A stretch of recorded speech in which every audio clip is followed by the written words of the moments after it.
To take control of a scandal that turned a previously obscure data operations firm into a household name practically overnight requires some skillful cunning. And it turns out, the Hollywood A-listers, Gwyneth Paltrow and Reynolds.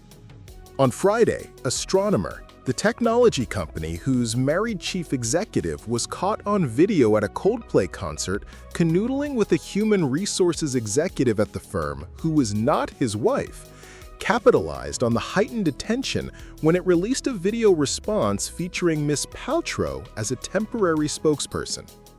As in, Gwyneth Paltrow, the ex-wife of the Coldplay frontman Chris Martin, and the woman who introduced the world to the concept of conscious uncoupling, became the face of a niche tech startup with roughly 300 employees operating in a small corner of the data and AI world, as the interim chief executive described it in a LinkedIn post.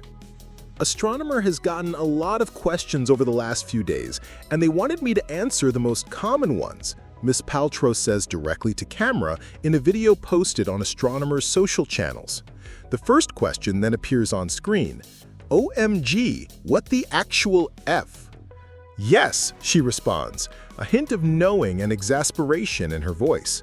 Astronomer is the best place to run Apache Airflow.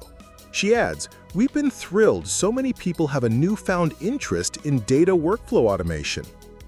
Viewers were given a peek at what Astronomer actually does, a move that was quite clever, I must say, said Michelle Pham, a business professor and marketing strategy expert at Columbia Business School.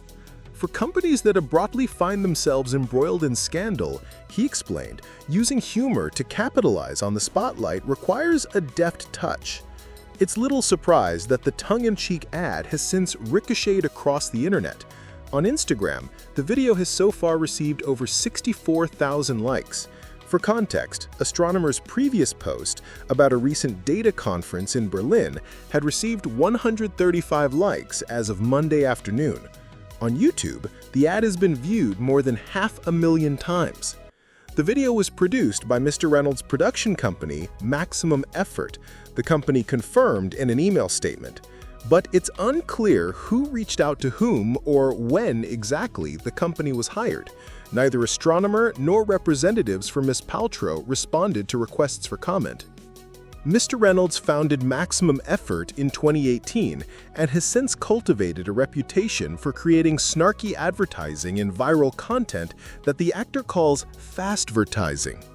A lot of times we're working really quickly, working with limited budgets, but we're also acknowledging and playing with the cultural landscape, he said in a 2022 interview with the Washington Post, adding, we try to create marketing that's moving at the exact same speed as culture is.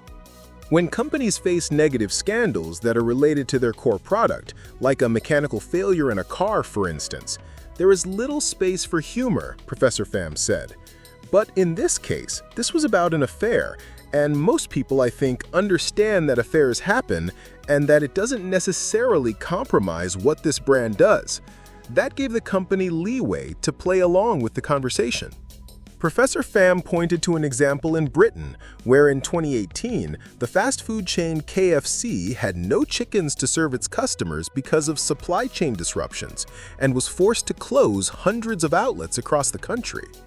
Days later, instead of an apology statement from an executive, the company took out newspaper ads with a simple message, FCK, an anagram of its own name, and a thinly veiled obscenity, followed by a tagline, a chicken restaurant without any chicken. It's not ideal. They were pretty candid, and they acknowledged the problem, Mr. Pham said.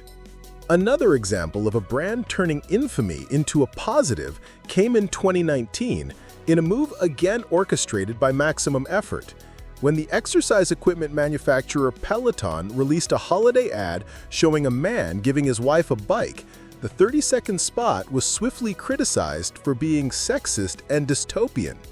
Within hours of its release, Maximum Effort reached out to the woman in the commercial, who came to be known as Peloton Wife, and a few days later, she starred in an ad that showed her drinking Mr. Reynolds' gin with her friends, toasting to new beginnings. In 2014, Prince pulled off a similar marketing twist, or what the comedian Dave Chappelle described as a marketing judo move. In 2004, Chappelle had played Prince, dressed in a Purple Rain-era ruffled suit, in a sketch on Chappelle's show. When Prince released the single Breakfast Can Wait almost a decade later, he used a picture of Chappelle dressed as him. What can I do? Sue him for using a picture of me dressed up like him? That's checkmate right there. Thanks for staying informed with us. If you found this update helpful, don't forget to like, subscribe, and hit the bell so you never miss a headline. From all of us here, stay sharp, stay safe, and we'll see you next time with more news from across the USA.